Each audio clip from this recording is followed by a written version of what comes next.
Welcome to the Confident and Courageous Clarity Podcast with me, Jatia Jones. Join us weekly for everything clarity.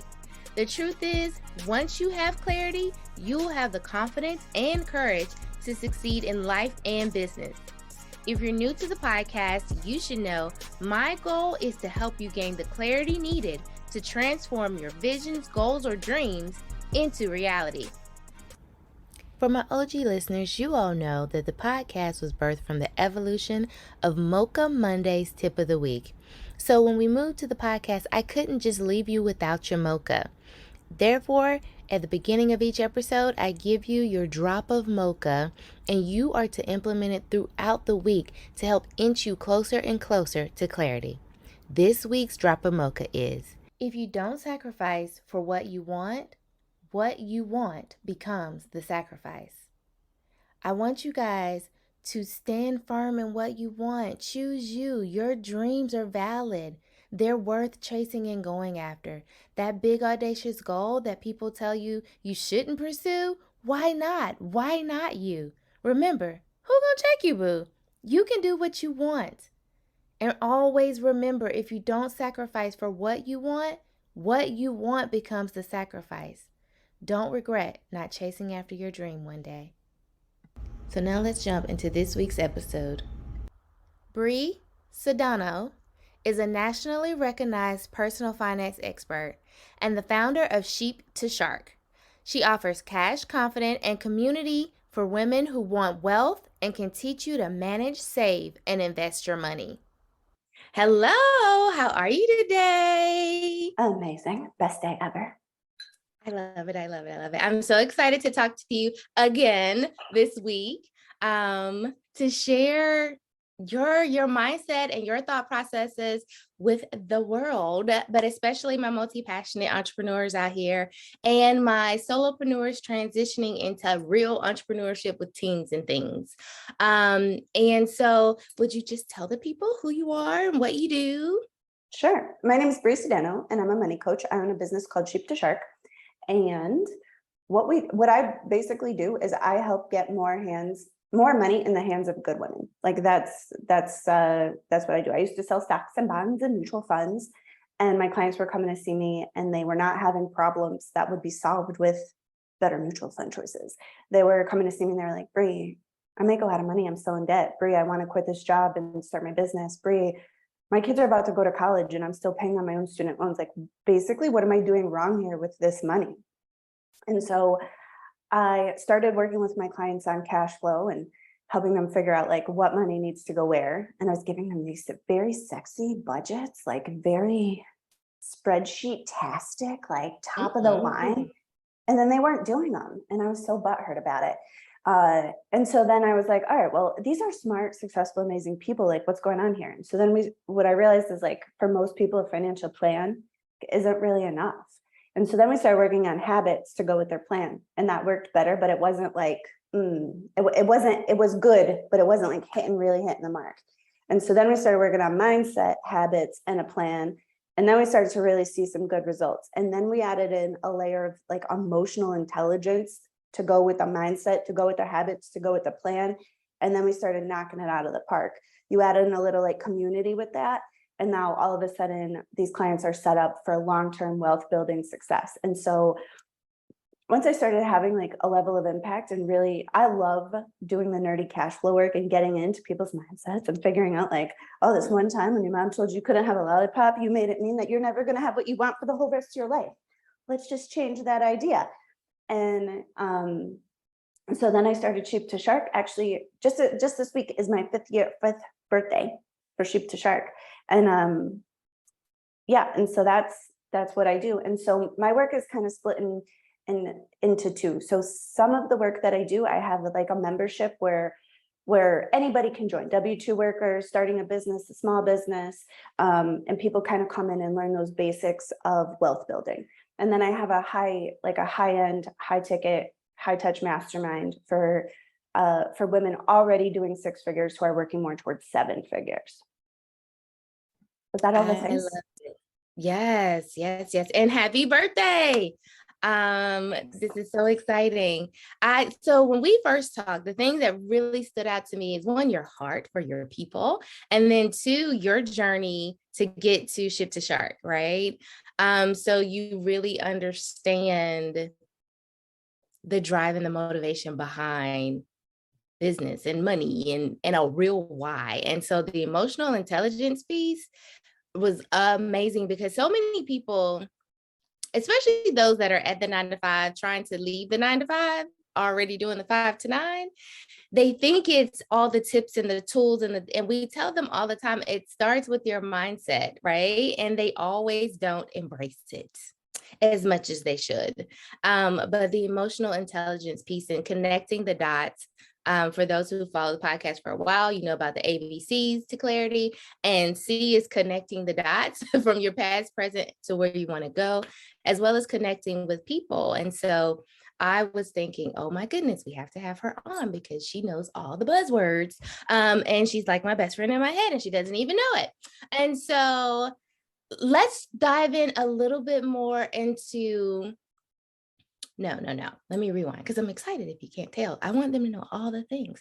So a good portion of them have already switched over to full-time entrepreneurship. And of course, who doesn't want to scale their business and their baby to 7 figures? So this is a great episode for those of you who are on your way there. That's where you desire to be. And those of you who are trying to get there. So I know you have like these 6 points to actually be able to scale your business from 6 to 7 figures. So I'm gonna just follow your lead. So what's our points today? Yeah, so I'll just open up and share. So my business, so we when I started, I think the first year I started in June, and I did about 80, almost 90,000, like high 80s. And then the next year we almost doubled.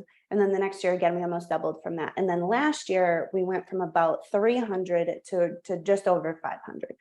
And that was a lot of growth happening really, really fast. And I learned some lessons, maybe not the easiest, most gentle way. And so when I look back in hindsight about growth and really growing a business and scaling it, these are some of the things that I learned. So the first thing is, at first, when we first get started, revenue is king. Like when we first get started, we have to make that money. Like, because if you're not making money, you can't quit your job, you can't buy groceries, you can't do anything. And so, and for most of us, when we first get started, it's just us. We're just on our own. Maybe we have a little support from a VA or like a contractor of some sort, but we don't have like a team yet. And so revenue is a cool focus, and that really works. But as you start to grow and scale, what I frequently, and not always, but sometimes I see happening is my clients reduce their take-home income and put everything into the business. And really what happens there is that we get to this place where we feel like we're living, where we kind of feel like our business is a house of cards, like, because we're on the brink of starvation, where we're growing and flourishing, and we look very successful from the outside. People be like, "Hey, girl, I see you on socials, and you're doing great," and you're like, "Dude, my own bank balance is like, not right, not there." And so one of the shifts that we have to make when we're growing is we have to shift from that revenue like focus to the focus of salary for self, like owner pay, and then we have to focus on profitability. And when the way that I kind of explain it to my clients is that we want to think of our role in our business is really twofold. Because if you're working in your business, you are, you're not like a technical employee, or maybe you are, like I get paid like payroll, right? But we do work in the business, and we need to be paid as an employee for what the literal work that we're doing in the business. And then we want to be paid as an owner for owning the business. Now, as time goes, we're hoping to set up enough systems and build enough team that eventually we're just the owner, and we're not doing that technician work. If you've ever read what is it, the E-Myth. And so we have to really look at those things, because we don't want to build a business that's built on free labor. Like it's a highly ineffective.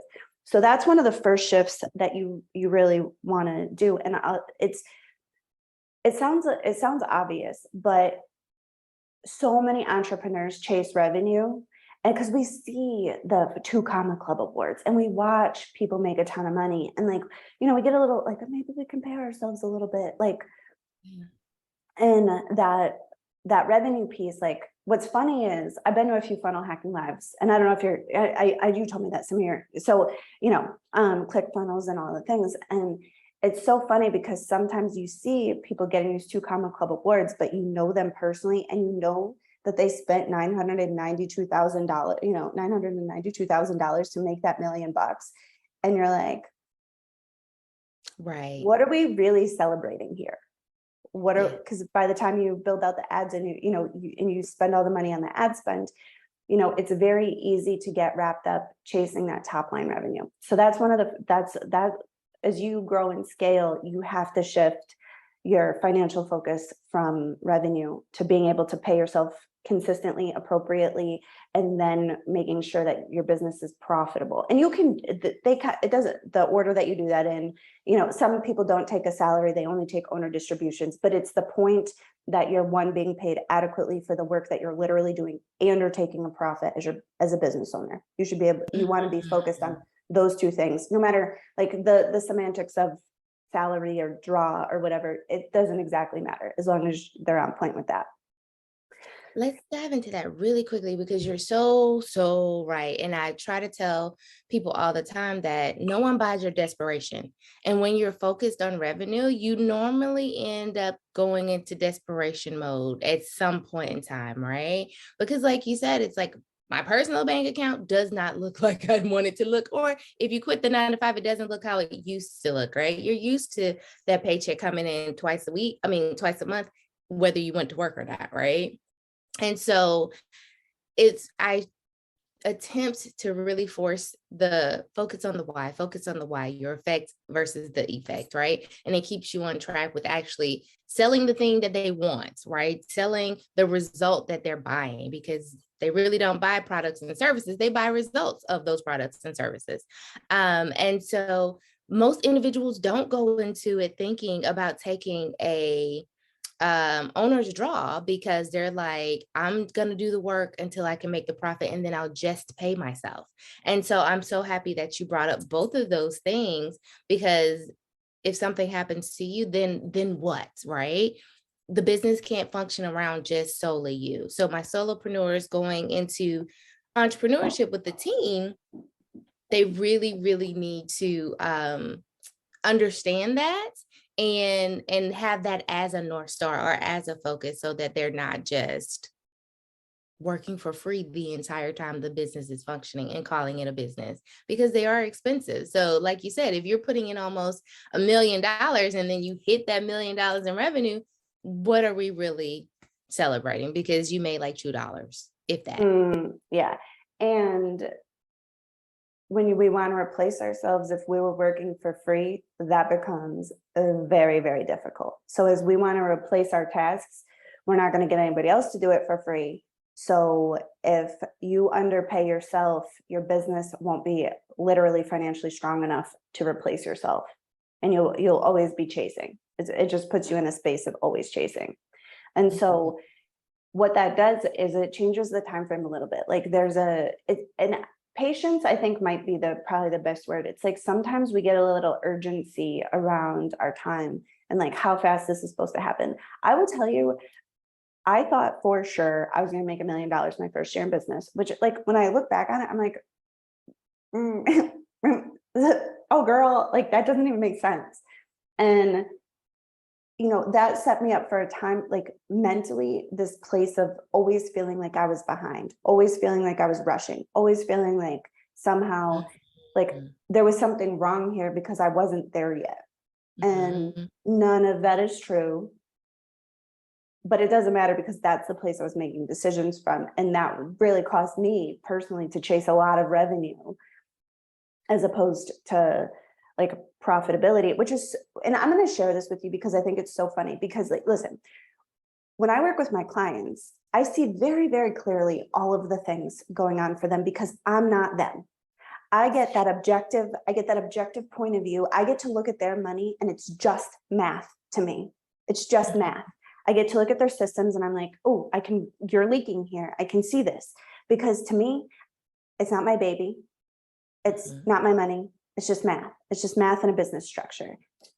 Like ding, ding, ding.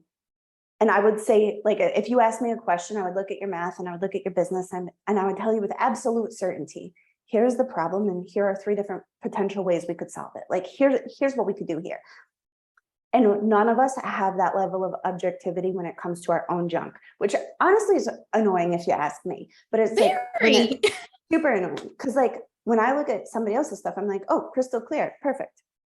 But when it's my stuff, my feelings are all wrapped up in it, and my past effort is all in it, and my feelings of failure or success or stupidity or like whatever else is all tangled in to the way that I approach everything. And so I want to just mention that because I think it's really important that we're gentle with ourselves as we're going, because it's very, very difficult to maintain that clarity. You said in our last thing that clarity is like I don't think you said the word dance, but it's yes.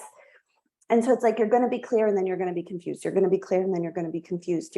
And making sure that we keep our eyes on that, being able to pay ourselves properly and being able to take a profit really helps with not rushing and getting impatient and trying to grow a business unsustainably that's going to be like top heavy or not top, whatever, and tip over. Do you know what I mean? Yeah, definitely. Exactly. You hit the nail on the head, because I tell people that all the time. And, people are like, well, why can't you? I can't do as effectively for myself what I can for others. And that's the importance of community, is I have to have others that can pull out of me the things that I need to be clear. I can get it to a certain point, but like you said, we're human, and you have to give yourself that space and grace for 1, human error, and 2, realizing that you do have emotions. Even though, I tell people all the time, I'm a thug, I don't cry, but I do at the end of the day. And so you need someone else to help you be able to do that. And that is the important piece. Yes. Wonderful. So the second thing that I think is really important that when we look at growing and scaling is when we get started, we're going to be real scrappy. Like there's a certain level of scrappiness when you're doing that 5 to 9 and you're just getting started and you're doing things that are a little outside of your wheelhouse. And, we're investing maybe a little recklessly on our own credit cards or doing stuff because that's where we are. Right. Well, as we want to grow and scale, we really want to put standards in around the way that we behave, the way that we treat ourselves, the way that we act in our business, because when we're first getting started, we make a little reckless investment. And I don't want to say reckless like bad, but like that initial investment in like whatever you're doing where you're like, I hope this works, right? Like when I hired my first business coach, it was $10,000 for a 6-month coaching program. And I was making like $3,000 a month at the time. I borrowed all of the money. I didn't have that money. I borrowed it. And so that felt wild to me. That felt real reckless. Like it didn't feel like a great financial decision. And that being said, I'm a great investment. So it paid off. It was fantastic. But is that same like white knuckling it, holy crap, decision-making around investments and business growth and other things, like that's not the vibe as you grow and scale, because it leads you to being on a bit of an emotional roller coaster, and it leads to really like chasing the next best thing and trying to like a lot of like shiny object syndrome, and especially like with marketing, for example, because that's usually the place where people focus when they want to scale, is like lead gen and sales, right? And so one of my mentors, his name is George Bryant. He's got a podcast too. Actually, I was just on it. If you go on my Instagram, you'll probably see it. But one day I was talking with him and I was like, all right, we got to do the email list and we got to do this chat bots and we can do this. And I could do organic and we could do the paid ads. And he's looking at me and he's like, wow. And he like leans in. He's like, you know what marketing works the best, Brie? And I was like, what? Tell me your secrets. And he's like, the marketing you do. Pick 2 things and calm down. And I was like, that seems real disappointing, George. Like, I was really hoping to do 47 things. And he's like, you're not going to be successful at 47 things. You have a small team. Do 2 things. I was like, oh, Yeah. okay. And it's like, when you do less, you can dial it in. You can focus, you can clean it up, and you can get something that really can last, because everything that you're going to build for the first time is gonna be leaky. You're gonna lose leads. You're gonna not close sales, and that's part of the process of fine tuning it. And so when we're scrappy, it's like we don't. When you're being scrappy, you're not in that fine tune mode. And as you grow and you scale, you're gonna be more effective to close the leaks and what's already working. Like, really dial in that lead gen strategy. Really dial in that sales strategy. Really dial in your deliverables, really get your collections done. Like, I've had clients who don't have standards around like the way that they collect their money. Like, I have one client who literally found $75,000 in accounts receivable when we got into her money. And this woman is successful. She's successful. And she was worried that she wasn't going to have money to hire staff. And I'm like, you don't have money to hire staff because your standards, because she was scrappy way too long. She was doing everything on her own way too long. She needed help in her office a year ago, and she didn't have the help. She was scrappy. She was doing it on her own, and she had the resources to have the help and have a higher profit margin. But it's like, the thing about it is, it's scary. The thing about hiring is scary. Building a team is scary. Having having people's livelihoods on your shoulders is scary. But that's really how you're going to grow. And so we want to do that really from a place of like standards, and not just throwing.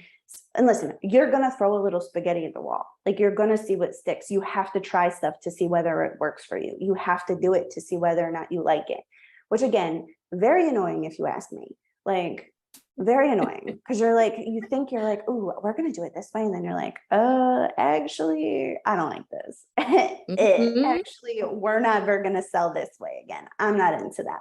Right. And so it's this, it's really constantly like looking at and tightening those standards of everything in your business, which is so interesting, because that scrappy persona, I'm going to get it done no matter what, is such a badge of honor in the entrepreneurial space. And so it's like, we have to kind of put that down and be like, I'm bougie. We're not doing it that way. We're getting this dialed in. We're fine tuning here. I take first class flights. I'm not scrappy anymore. I can be scrappy. I know how to do it. I'm resourceful. But at this point, standards, baby, standards. Right. That's like the whole goal of becoming an entrepreneur. Normally, it's like for the freedom and the opportunity to be bougie. Right? It's like, no, I have these bigger dreams and visions. And in order to be able to do those things, you truly have to put things down and not do all the things, and accept that Yes. clarity's in the doing, no matter how annoying it is, because it is very annoying. I do agree. Yeah. And at this stage, this is the stage where really we master the no. You have to master the no. Like, when we're first getting started, it's like, yes to every opportunity, yes to every idea. Yes, we're going to try it. We're going to throw that spaghetti. We're going to see what sticks. And when you get into standards, the no becomes so much more important than the yes, because the no is what protects your time. The no is what protects your team. The no is what keeps you on track from getting derailed with whatever good idea you heard on the internet today. And maybe I'm talking about myself here, but I'm just saying, like, that no, My that life is love. that those boundaries for what we do with our time and space become so, so important. Yeah. Love it. I love all of that. So on point. You get very protective over your time and your talents, and you are quick. Well, speaking for myself, I am quick to say no. At this point, when you're right, when you're focused on the revenue, you say yes to everything, because you're like, $1 is better than no dollars, and you quickly learn that that's not the truth. All clients aren't the best clients, and their money isn't as good as the other. So you say Yes. no to get the perfect or the ideal client, because then you have the energy to do more, because you're not fighting with clients, and you end up with better walking and talking billboards because they were the ideal client. So And it's really like, if you haven't said no to a client just because you maybe don't like them, maybe it's not the best fit, maybe they need too much customization to make whatever you do work, like that is such a power move. You will feel yourself, you'll feel your standards increase when you're like, actually, I'm not the best fit for you. I don't think this is going to be the best for you.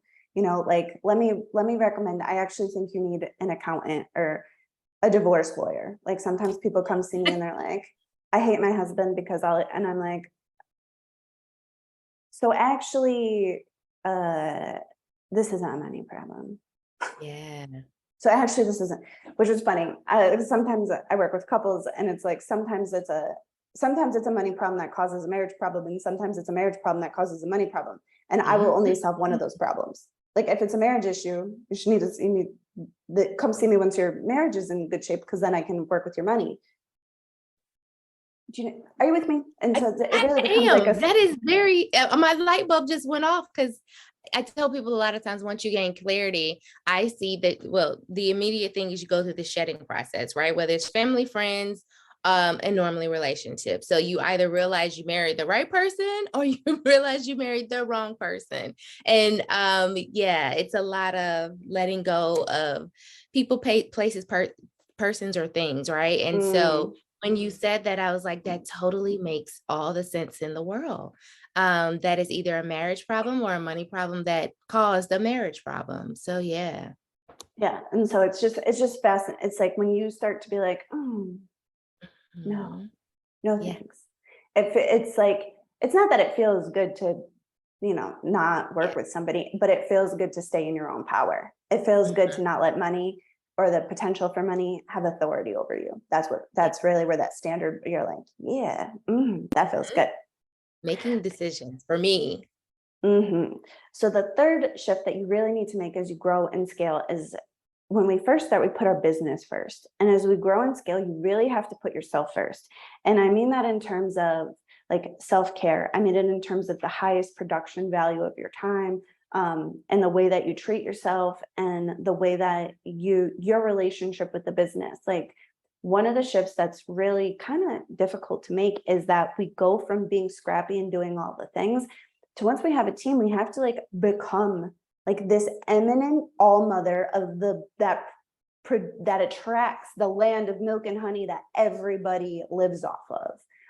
And that means that we need to let ourselves be supported. We need to learn how to receive help. We need to learn how to receive support. We need to learn how to ask for exactly what it is that we want and need. We need to let other people please us professionally, and maybe in other areas of your life too. And like, and that is a very, that shift is, you're probably going to need some coaching through that. That's because you have to break down basically all of the patriarchal conditioning to become that person, to like really like step into that role is like not just queen, but it's like the production. Like, you make it rain. You're the rainmaker, and the rainmaker is the reason everybody else has a job. And the rainmaker is like the reason that everything flows. And so you have to treat yourself like, if you're running low, you have a matter of weeks before your money's running low. So it's like that next level self-care, the next level, the way that you dress, the next level, the way that you speak, and like, appearance is one thing, but it's generally going to be like, self-care runs in different, like your self-care could be your body, like your appearance is a low level self-care, your body, like taking care of your physical body, like massages, chiropractic services, your emotional well-being, your mental well-being, like your therapy, your coaching, whatever else. But you have to really treat yourself like you're important, because you're the whole reason that all of these people have work, and you've created it. And so like,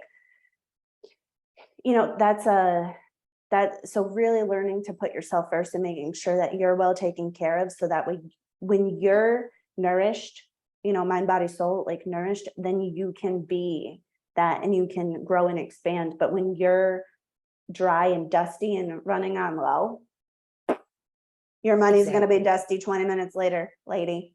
So like, but that's a thing that really, like, you have to, what I'm talking about sounds nice, but for real, it's no small task to break down all of the social like patriarchal conditionings telling you to be a good girl, telling you to be an independent woman, telling you to suck it up, to get it done, to not ask for help, to not receive, like, and what's so funny is that like really like business is a dance between masculine and feminine energy. Like every single human has some balance of masculine and feminine energy, and some people are much more toward the masculine and some are much more towards the feminine, and that's fine. But what ends up happening in our culture and society is that our American women are so conditioned to be in their masculine that they literally don't know how to receive. And so then that leads to overgiving, overworking, over delivering, undercharging, undernourished, and really running low, really running on empty, and not really receiving. And when we don't know how to receive, we deprive the people who love us of the opportunity to delight us. And that's like, it's just a real thing. And so, I'm saying this and it sounds like, oh, what a good problem to have, but it's you have to really break down, you kind of have to really go into your past and really look and see, why do I feel like I don't deserve that? Why do I feel guilty when somebody does that? Why do I cringe when I say my prices? Like, why? Like, what's going on here? And you have to really reframe a lot of like past memories and past conditionings. Very, very true. I love that those that love us to light us. I always say self first isn't selfish. And for people to really, really embody that, because it feels wrong, it feels dirty and icky when you actually start to put yourself first. And I'm like, people, you have the audacity to want us to accept your breadcrumbs because you choose to run on empty. When if you really did take care of self first, you could give us a 5-course meal. And you're wondering why we're looking at you like, I don't want that. And you're like, but I'm giving you my all, because we have been conditioned to be that way and to give and give and give until we don't have anything left. So I'm constantly telling people self first is not selfish, and to really embody that and to give from your saucer, not from your cup, so that your cup can stay full. Give from your overflow, but you have to pour into yourself to be able to even do that. So that is a real struggle for most female entrepreneurs specifically. And you do have to take that time to do that mindset shift. Yeah. And it's funny, one day I was working with a hypnotherapist and I was debating about hiring a personal trainer, and he's listening to me talk. And like, at this point, I make a lot of money. Like, I can certainly afford the trainer. Like, it wasn't, but I felt some kind of way about spending that much money on me, on this, on this body, right? Like, oh, I'm like, well, should I just lose the weight first? Which like literally doesn't even make sense. And he's like, Brie, if you go to the gym, you're going to feel better. If you get an extra hour of work because you feel more energetic, the investment's going to pay off immediately. Like, what are you even thinking about? And it's just so funny because that hypnotherapist is a man. And so he didn't have that conditioning. So when he's watching me like kind of wobble in it, he's like, what are you even talking about? The investment is well worth it. You're going to see a return immediately. Like, why are you paying me to talk about this? Like, and I was like, oh, all right.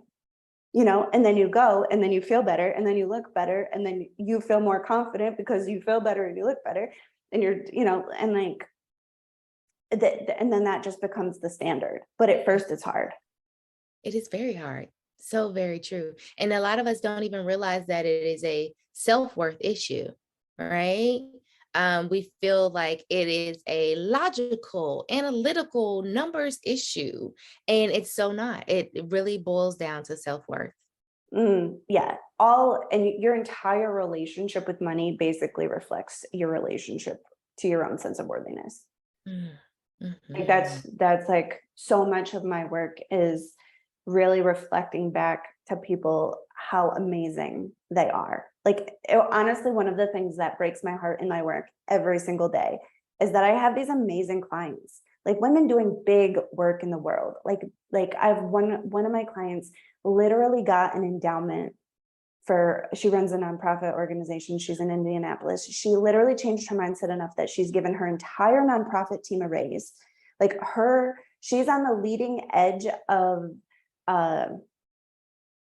like standards for how we treat nonprofit workers, because nonprofit workers are generally serving less fortunate while literally starving to death, right? And so I actually just read, she just put a post up that her whole team is getting paid $18 an hour. That's like their minimum wage. And I was like, Love it. And it's so wild because sometimes my clients who are just so amazing, just like literally see their little broken bits. They see the cracks. They see the places where they're not successful. They see their struggles. They see the path. And I'm like, don't you see how effing amazing you are?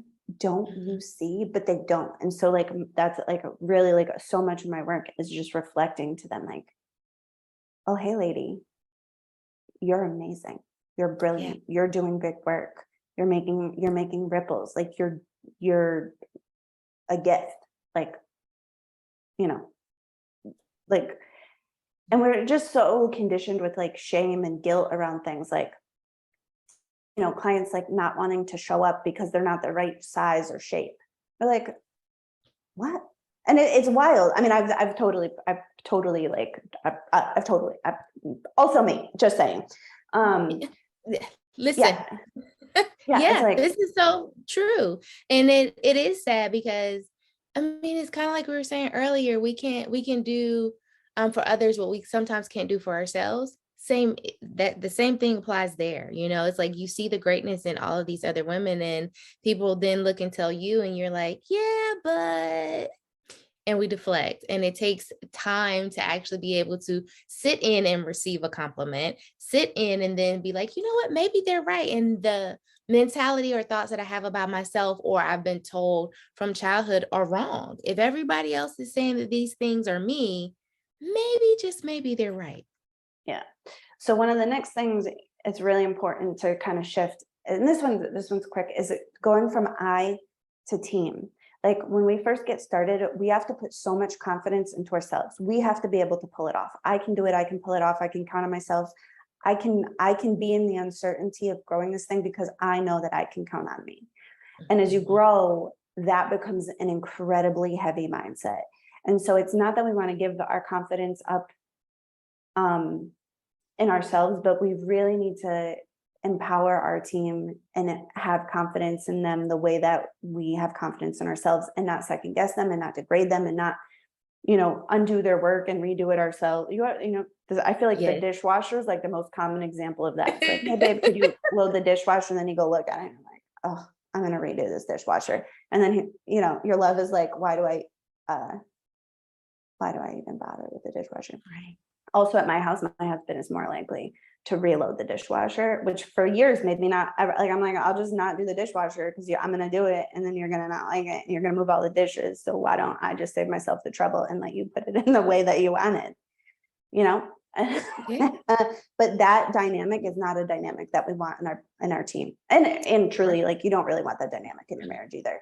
It's really not that big of a deal about if you have to run the dishwasher twice, or if, you know, like whatever. So there's that. Then the next thing I think is really, really juicy. It's the shift from mindset to like a body set. And so here's the thing about growing and expanding. At first, we have to get our minds wrapped around this. And so getting to 6 figures, starting your business, there's a ton of mental work to do.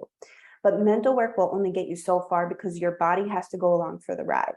And so much of us have to, there's conditioning to get our body to feel safe in these new, I like to call them like emotional temperatures, right? And so like, if we grew up in, let's say if we grew up poverty or lower middle class, there's a temperature to that, right? It feels nervous. It feels like scarcity. It feels like not enough. There's a lot of fear. Well, if we want to be wealthy, you know, that temperature feels like safety and security and money in the bank and, a little luxury. And those are two really, really different temperatures. And so even though our conscious mind is like, yeah, that second one sounds way better, our body is like, well, listen, so the thing is I know how to do this. Like your subconscious brain, who's in charge of your body, is like, I know exactly how to survive here. I know exactly how to make $1 out of 15 cents. I know exactly how to stretch this. I know exactly how to do this. The first time you buy yourself first class plane tickets and you sit in front and you watch everybody go by, you will feel resistance. Very likely. I mean, maybe you'll be one of those people who's just like already ready, just in it to win it. But most of us, like that emotional temperature and being seen differently, you know, that is all stuff that will feel very unsafe in our body. And so as you grow and you scale, you will get to a point where you start to plateau out. And that's the place where you have to really shift your coaching focus. Like most entrepreneurs have some sort of coach or in some sort of masterminds, but this is the place where you have to start to look at your body, your nervous system, your, like, honestly, like your past trauma is going to come up as you scale. Like your past trauma is going to come up as you scale. And so, and we all have trauma. And that, like, that's a thing, but you're not going to solve that in your mind. It's not a mind issue. It's really a body issue. And so a lot of times people get deeper and deeper into their mindsets. They go to more and more like high ticket coaching and whatever else, when really it starts to become a body issue. And so that's something very important to notice, because your nervous system you literally want to take your physical body onto that airplane, and your mind doesn't pay the consequence to your body. Like your conscious mind is like, oh, the body's upset about something, and your body will be like, listen, get me out of here, right? So it's like the example I like to give that I think really brings this home is like, you can get, like, let's say you're going to go into your boss's office and ask for a raise. I think this is a situation we've probably all been through. Yeah. And in your mind, you're like, here are the 52 reasons I deserve a raise. Here's the comps based on what other, you know, Here, you know, here's all of the reasons, mental. Okay. And then you sit in your office with your butthole puckered for like 3 weeks about the appointment with the boss, because your body is so afraid to go and ask for the thing. Your voice quivers. Your body squirms, your hands get sweaty. And so like, that's, I think, like a very nice, easy example to be like, my mind is on board with this 100%. And my body, not so much. And so you have to get the body on board to be able to grow and scale, because self-sabotage is always a subconscious thing. Like nobody's consciously like, well, it's Tuesday and I'm going to undo all the work I did yesterday with my self-sabotaging, you know, that's not a conscious mind function. It's a subconscious mind function. And so when we push our body into places where it's afraid, it's very likely the subconscious will get in a fight, get hurt, get sick, drop something, break something, lose our passwords, spill coffee on our computer, like whatever it takes for us to not do this thing that scares us so much. And so really, as you grow and scale, you have to shift out of that mind. Like, and it's not shift out of mindset, but it's make sure that you add in that component to make sure that your body's ready, willing, and able to come along for the journey. And it's really like, you have to stretch your nervous system's ability to hold emotions. That's a ton of the work that I do with my clients, is because like you could get there in your mind. Your mind will get to the good stuff way before your nervous system. Yeah, that is so very true. I don't know if you've watched Umbrella Academy on Netflix, but I binged the new episode recently. But basically, there are these superpower kids, and their awful father places them in positions that causes their subconscious to want to run away, to want to self-sabotage. And he's trying to push them past that in order to get them comfortable or acclimated in such spaces that they will be able to use their superpower to the best of their ability. And that's what I kept thinking about as you were saying, push past, right? Sitting in first class and your body is just totally freaking out as people walk by and look at you in a different manner. But placing yourself in those positions that are going to cause you to level up, and your subconscious is trying to fight you to keep you back in your normal, right? And you're like, no, this can be a safe place too. I survived this. And first class felt good. And I love the drinks and the food. And getting off the plane first, you know? So yeah, that is a perfect analogy. And reality that we don't realize because you don't realize your subconscious is taking over. And you just start to do the things that cause you to stay in here and not move forward. And that's generally where you'll see patterns show up. So like, Mhm. so sometimes clients will have like patterns of big losses. Like they'll get to certain pinnacles of success and then lose it all, and then get to a certain pinnacle of success, lose it all. Like generally you'll see patterns happening at the edges of where your body can tolerate. Yeah. And so it's really important to be aware of that and to be gentle with yourself as you go and you grow. But that's the place where, you know, um, more books about mindset, more books about like it's really an embodiment practice that's really necessary to get you past. But mindset, but listen, I want to say mindset work is really, really important in the beginning part of a journey. In the beginning part of a journey, you have to look at your belief structures, your judgments, everything that you think is right and wrong, and really rewire that so that way your brain is able to imagine, your brain is able to desire, your brain is able to formulate these plans, but then the body's got to get on board with doing the actions. And is like, so like I'll tell you, like for myself, so I'm working on a book and I'm really hoping this book's going to be a New York Times bestseller. And so the marketing for a New York Times bestseller is probably going to be 150 podcasts and as many TV interviews as I can possibly get. Well, that means I'm going to have to be seen by hopefully 1 million people. That is still to me a little terrifying. Yeah. That's a little terrifying. And so like we think about the New York Times bestseller list, and we're like, oh, it's such a sexy goal. And then we look at what we actually would have to do to get there. And we're like, Yeah. oh girl, oh no, that is so scary. What if somebody comes and kidnap your kids? What if they tell you your hair's wrong? What if they call you fat on TV? Like, Right. and it's like All of the horrible things that, and flood your like mind. if I'm going to be loved and accepted and praised for my work, people are going to scrutinize it.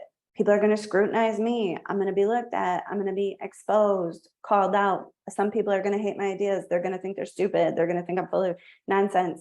And like both of those things are like going to be on the dish that I'm going to have to eat if I'm going to really do that. And so that's really like where that next level comes in, is that embodiment piece, that stretching of your nervous system's capacity to be able to experience life. Most of us have a very small comfort zone because we actually really like our ability to manage our feelings is actually very small. Our emotional range is very small. And so we have to stretch that emotional range for literal sensations in our body we're willing to tolerate. Yeah. Yeah. Oh my All right. goodness. And I know that I'm probably over on time, but the last one is really like the embodiment of whatever your next level is. And this for me was the most abstract concept. Like I'd be like, what do you mean embody? What do you mean to embody this? Like, because I was so in the mindset for such a long time that I was like, embody. I'm a Mm-hmm. queen in my mind. What do you mean? But it's like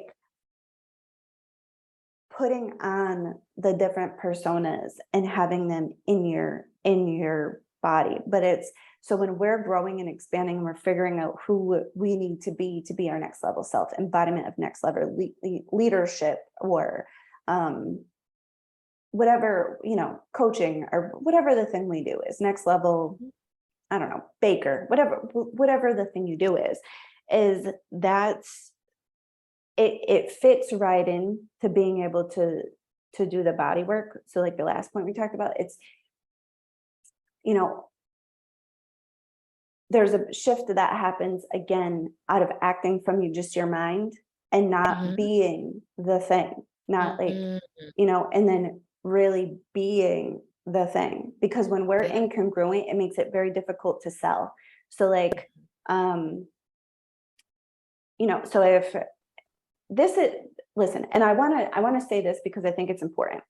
I don't have a perfect relationship with money. I'm not a bazillionaire. And that doesn't impede my ability to help you, right? Like I had a doctor for a long time who was a fat old man. And he helped me to be more healthy and helped me to do whatever else he did. I didn't need him to be perfect for him to help me be better. Right. And so I want to say that's an important thing, because that's a big hang up that we get as we grow. We're like, oh, I'm not perfect. My business isn't perfect. How can I help people with their businesses? And it's like, listen, you don't need somebody else to be perfect for them to help you be better. That's nonsense.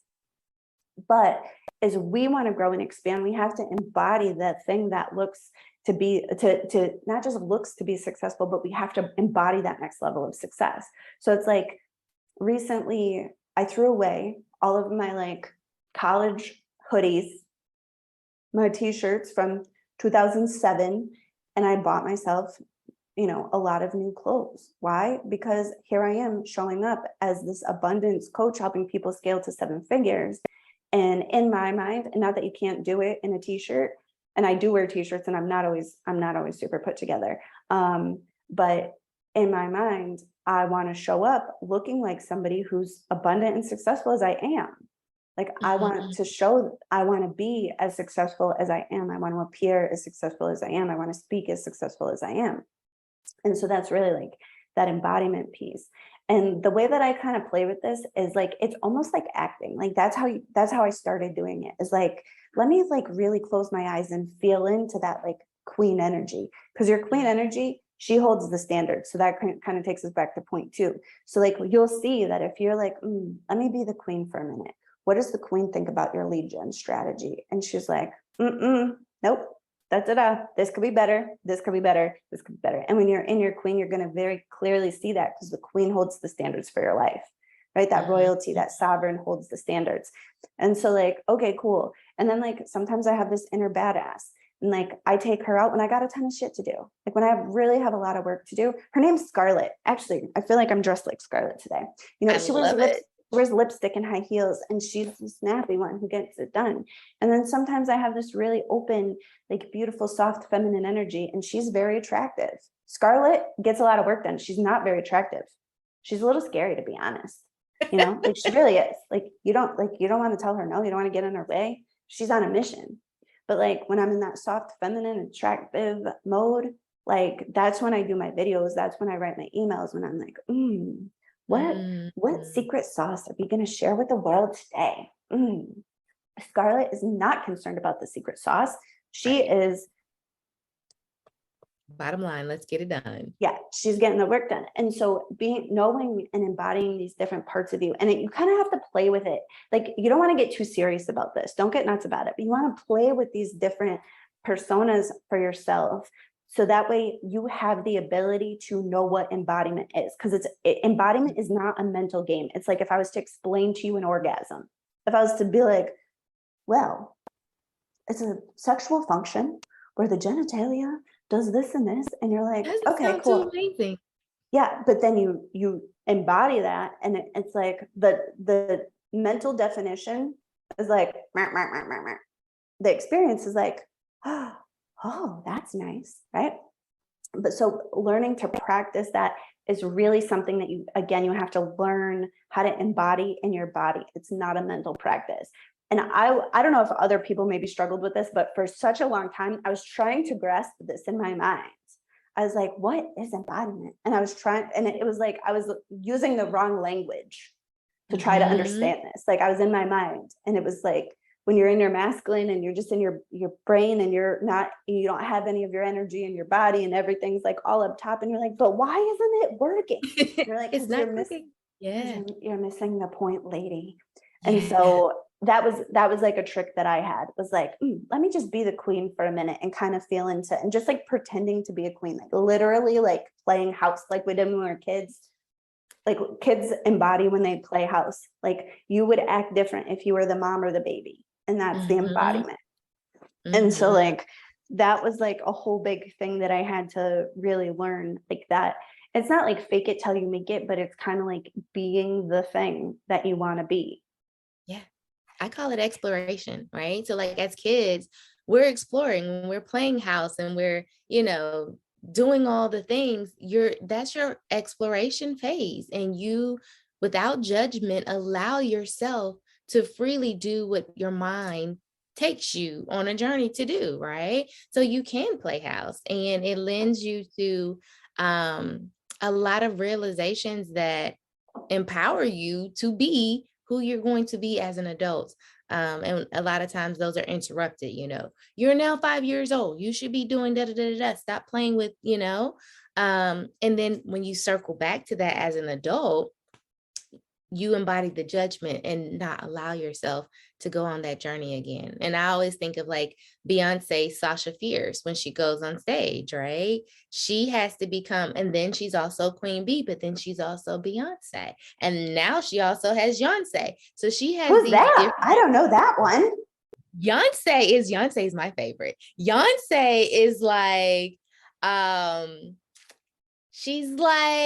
she's the one that has the grill fangs, the diamond encrusted fangs, the short blunt bob, and she's still sexy and she's still powerful, but she can blend in any environment. And she's the one that's like ruling sexy. She's like the really, really, really sexy one. Oh, all right. Okay. I'm into it. All right. Yes. I love Beyonce. Love her. She's one of my yes. Love, love, love. And so, yeah, I love her Beyonce personification. But I love how she bounces back and forth to allow herself to let her body, right, be in those positions and be in those places and survive that. Because just regular Beyonce, the girl from Texas, that's kind of like, I'm gonna sit back here, right? Yeah, I mean, if you really think of the level of sensation that your nervous system would have to handle to be on stage, lights blinding you in front of a massive, massive crowd of people screaming at you. I mean, it sounds very exciting, but I mean, that has got to be time, it's very terrifying. Yeah. And so if you had this whole persona, Sasha, who could go out there and rock it and do the things and do the dance and moves she's and beat intouchable. it. Yeah. And then, and you tell Sasha her hair's terrible, or she's too fat, or she's off key, or whatever, and she's like, I'm amazing. I don't know. But you might say that to regular Beyonce, who's just a regular human, and she'd be like, was I off key? And Sasha Fierce is like, your ears are off key. Yeah, you're wrong. It's you. Yeah. It's your problem. Bye. That part. Exactly. Oh my goodness, this has been so amazing. Like, so absolutely amazing, because this is definitely, I feel like anybody at any level of entrepreneurship, or even just thinking about entrepreneurship, can relate to these things, because it's life at the same time. They just roll over and affect your money when you apply to business. And so I guess my last and final question is, because I know you work with people who are at six figures, how do they prepare to be the person to work with you? Because I know everybody's going to be like, oh my God, I need her in my life. But they're not at that point. So what are some suggestions that you may have to get them prepared to be your perfect client? So honestly, they want to sharpen those skills to get them to six figures. At six figures, listen, from getting to 6 figures, you do have to do some mindset work, but really the skills that you really want to get are going to be your lead gen. They're going to be your sales skills. They're going to be your deliverables. They're going to be tightening that stuff up, because then once you have those skills, then it's really just getting you off to the moon. But there's no amount of mindset work, there's no amount of embodiment work that is going to help you to make money if you can't sell. You have to be able to sell. You have to have those lead gen strategies in. So like a lot of times in the coaching world, we talk about mindset, we talk about these hangups, we talk about our past trauma, and it's like, lady, you don't have sales skills. You need to literally learn how to sell this thing. Your offers are weak. They don't sell results. Your offer doesn't convey enough value to justify your price. That's why it's not selling. So it's certain, like, until 6 figures, you really want to be focused so much on those technical business skills, like being able to write your emails, learning how to tag and segment your email list, learning how to sell, making sure your deliverables are there, tightening that sort of stuff up. Because then once you have those business skills, like those hard business skills, not the soft skills, then the soft skills come in and they can take you to the moon. But working on soft skills before you have the hard skills, you can if you're in your own way. and it's always a balance. There's always a balance of like, what do I need to work on to be able to do this? And so like, for example, like I had to get over guilt around charging for stuff to be able to charge for stuff. And so that was a soft skill that I needed to be able to implement sales skills I already had.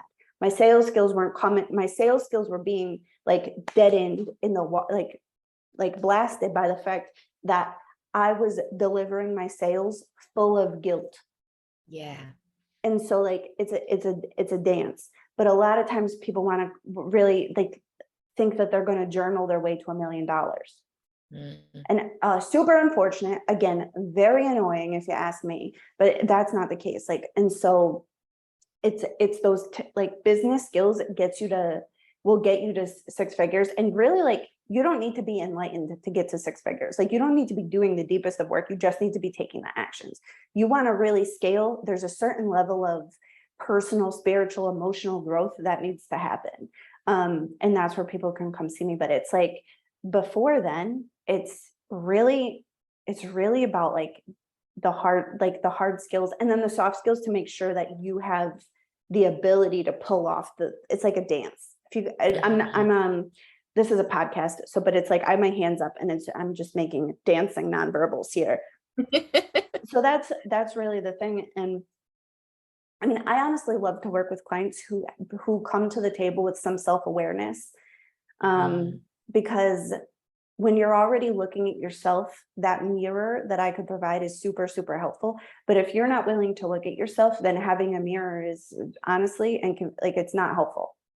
Like, if you're not willing to do the things. But when you're in the space of getting to your first six figures, it's lead gen and sales and deliverables. Like, it's really sales. Like, you need to learn how to sell. And that is a skill that you need to be, like, not just a little bit good at. Like, you need to be really good at it. No matter how you sell or what you sell. Like, but you have to believe in whatever it is you do so hard that, like, you wouldn't say this out loud. You would think it nicely to yourself quietly. But when somebody is like, no, I don't want your thing, like, you need to be able to mentally be like, they're an idiot. And it's not that they're actually an idiot, but you need to have that belief so strong that you're like, that's on them. It's not on my offer. It's not on my pricing. It's not on my structure. It's not on my deliverables. It wasn't on my sales presentation. It wasn't on my lead gen strategy. I've done everything right. If it's not for them, it's not for them. Bless and release. But if you're wishy-washy and you're like, well, was my lead gen not right? Was my sales not good enough? Was my deliverables not there? Was my price wrong? You're gonna have a tough time. So you need to get to that place where, like, those technical skills are so that when somebody is like, hey, not right for me, you're like, okay, cool. Like, I am taking 0 from that. And at first, and the thing about that is, at first, you're not going to have that, because at first you're going to need that feedback. You're going to need that feedback at first. You know, like, at first, if you're getting price objection after price objection after price objection, something, you got to look at your offer, you got to look at your sales, you got to look at your deliverables, you got to look at what you're selling. If the results aren't there, if you're getting price objection after price, you know, like, at first you need the feedback, but then you get to a place where you're like, okay, cool. Everything's dialed in. If it's not right for you, okay, I'm not changing anything about what I've got because it works. Exactly. You know, that it takes some practice to get to that point. But yeah. Once you get there and you truly believe in your stuff, then you're good to go. You're really good to go. So I know you have a timeline to get on. I do have a few questions that I would like to ask you. Please. Let's see here. I should have had these already pulled up, but I was so engulfed in today's conversation because it's so good. Okay. And so the first question that I ask everybody is, what is something that you've had to accept about your past, present, or future to equip you to reach the level of success that you would like in your business? I had to accept that I am a predator. And I don't mean that in like a ferocious kind of way, but like, the thing is I'm going to get what I want no matter what. And that like really puts it like a nice, like I'm like the way that I do stuff is like, for a long time I was a stockbroker and I was selling, but from this place of like, no, I don't want too much. I was like a skinny, starving lion. And it's like, that's not healthy. Like I am a lion. And I know my business is sheep to shark, but like if I had an animal, I'd be a lion. And I'm sure as shit not going to be like a skinny, starving lion where you could see its ribs. Like that's what I am. And so I had to like really accept that about myself because I didn't want to be that. I didn't want to be that person who was a salesperson. I didn't want to be that person who was like, and I'm not ruthless in any kind, like I'm 100% getting what I want. And if you're not helping me, like it's cool, get out of the way. Like I'm 100% doing what I want. And I had to accept that about myself because I was watering myself down and being so wishy-washy before I'd embrace the fact that like I'm powerful and I'm going to do big things and I'm doing it the way that I want to do it. And I'm not abiding by these social contracts and I'm not playing myself small and I'm not dimming for anybody else's comfort. And that before I'd accepted that about myself, I was a skinny lion, sorry about making sales. I was a skinny lion, sorry about charging what I charge, that. And I'm like, I'm over that. If it's not right for your budget, that's fine. If it's not right, like I don't owe you affordability.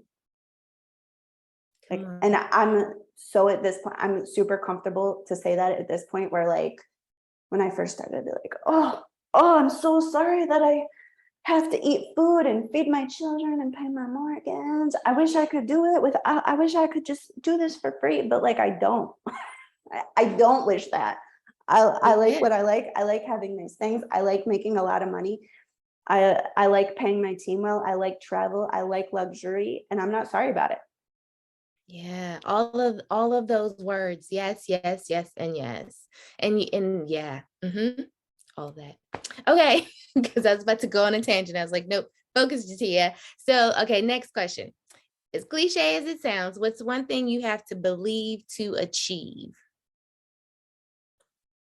That you're worth it, that you're good enough.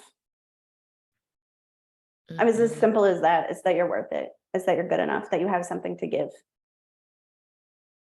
I love, love, love, love, love. How has embracing all parts of you contributed to your success or equipped you to do what you do? And I ask this question because a lot of times, especially with my multi-passionates, we've been trying so hard for so long to fit in that we put a piece of us over there and we're like, no, we're just gonna, and we need to embrace all of us. So like for me, I had to embrace, I love doing events. I love throwing parties. And so I try to make everything in my business borderline a party, because if it's fun, then I'm going to enjoy everything about it. Right. And so that's like the premise of that question. So like embracing all aspects of you to reach that level of success. Can you say the initial question again? Yeah. So, how has embracing all aspects of you contributed to your success or equipped you to do what you do? It's about power. Every aspect of yourself that's not accepted is a drain in your personal power. It's a drain in your money. It's a drain in your success. So every single bit of you that you love and accept exactly as it is, like, and these are broken little nasty bits. Like you have to like really love and accept like the slutty part of you, the part of you who's pathetic, the part of you who needs help, the part of you who can't figure it out. Like these things that are just so hard. But like once you have all of those in your conscious mind, fully loved and accepted, you are a powerhouse. And before that, you're somebody who's going to be wishy-washy and not. So every, like, it's funny, like I feel like the work of life is learning to love and accept yourself. I don't think it's a place that you're going to get to, and I certainly don't think it's a place that you're going to get to in a year or in a first stage of business or anything. I think it's a lifetime of work, because you're always going to be growing and evolving, and you're always going to have to be looking at yourself and loving and accepting everything. But it's about power. It's about your ability to hold power and not get grossed out by these parts of you that aren't socially acceptable. So Yeah. the more I love and accept myself, the more powerful I am. The I more love, good stuff I can hold and have. Yeah. And the more you have, the more you can do, for all of my givers out there who are, starving to try to give somebody something that you don't have. The more you have, the more you can give. And so those of you who have, this concept around being wealthy and, only bad people or gross people or savage people, that is so not true. Like, money makes the world go round. It is a thing and an aspect of life. And the more you have, the more you can give. And so that power word is very, very important, in embracing all aspects of yourself. Love it. Okay. So before we tell the good people where they can find you, are there any people, you've already mentioned one of your mentors, that you would like to shout out that's helped you along your journey? I think this plays on to the last question. I've had a lot of mentors, but I think for your people on the loving and accepting yourself journey, there's a book by Dr. Carolyn Elliott called Existential Kink. And it is, for me, she's a little witchy. So if that doesn't fit for you, you might not like it. I'll just drop that there. But she's also very funny. And she talks about that shadow work, the loving and accepting of the patterns that we don't like, the loving and accepting of the sensations that we don't like. And that book for me was the biggest game changer, because I like I'm a money coach. My relationship with scarcity is a little extra, because I have my own life, I have my own money junk, I have my own business finances, personal finances, and then I'm in the depths of all of my clients' scarcity with them. So my relationship with scarcity is just a little intense. It's just a little much, right? Because that's the nature of what I do. And for the longest time, I thought I hated scarcity. I thought I thought it was the worst. I thought I was doing something wrong. But every time scarcity shows up in my life, that ugly vibe, in my mind, it looks like, those two little eels from the Little Mermaid. That's what scarcity looks like to me. It flops them and jets them. Scarcity shows up and it's like this, shows up and it swims around me. And every single time that ugly little eel of a vibe shows up, it brings me a gift. Every single time it shows up, and it brings me something good, and it brings me something I wouldn't have found. And so, like, come to find out, my relationship with scarcity is actually kind of beautiful, and it's a huge part of what makes me successful. And I had been rejecting it and not loving it and not seeing it and thinking it was wrong and bad. But like, really, it's why I'm good at what I do. It's why I'm good at what I do. And then, so like, Dr. Carolyn Elliott's book helped me to really see the just hilariousness of being a human. And because it's like so funny. It's like sometimes we on a subconscious level want things that we don't want on our conscious level. So it's like, you ever have a girlfriend who has the same flavor of crappy boyfriend over and over and over again? You're like, dude, Joe is the Same same person, flavor, different body. is the same flavor of player that Mike was, who was the same flavor of deceptive jerk face, that like, and you're like, so maybe you actually just love this. Yeah. Maybe this is a game that you're playing with yourself. And so when you see these things as wrong and bad, it's so painful to be a human. But when you're like, actually, maybe I just like, on a kinky subconscious level, maybe there's just some part of me who actually really loves being disrespected, because there's sensations that come with that. And when we do that body work piece, and that's why we have to get out of the mindset piece, maybe the sensation of like being disrespected actually is a familiar place for you. It's actually a thing that you like. So for me, scarcity was like scarcity for me is a familiar place. And for the longest time, I thought I hated it. But the truth is I don't. It's very exciting.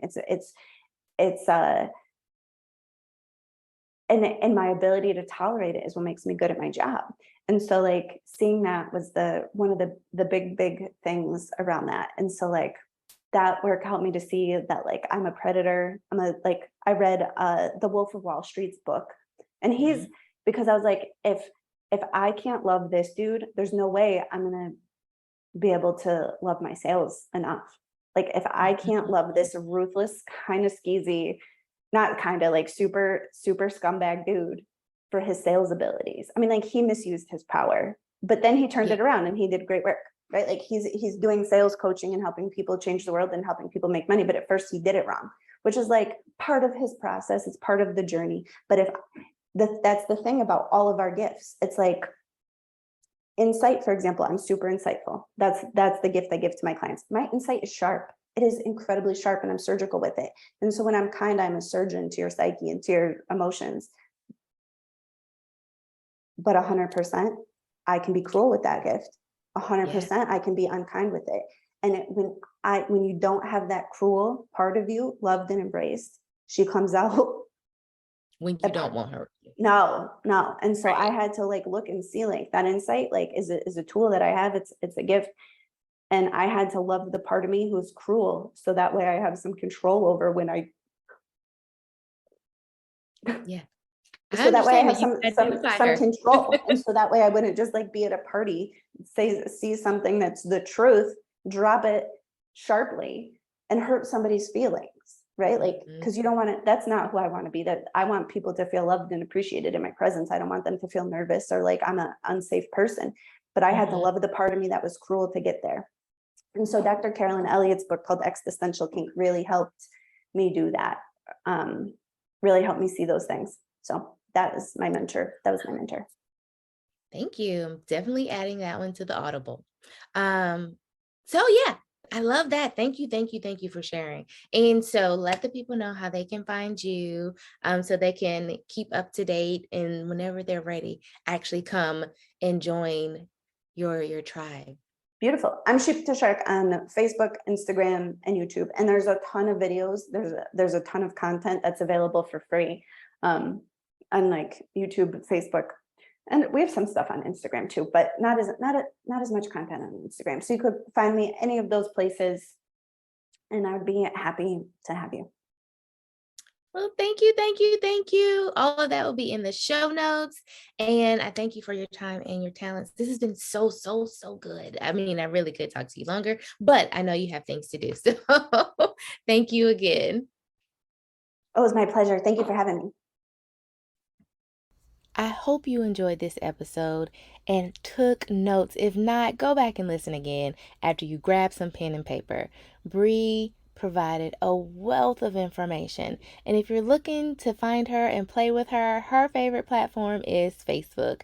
The link to find her is in the show notes. So go check her out, go join her group, and show her some love. Thank you for joining me on another episode of the Confident and Courageous Clarity Podcast. I hope you'll come back next week and join us for some more. And I'll see you back here, same time, same place next week.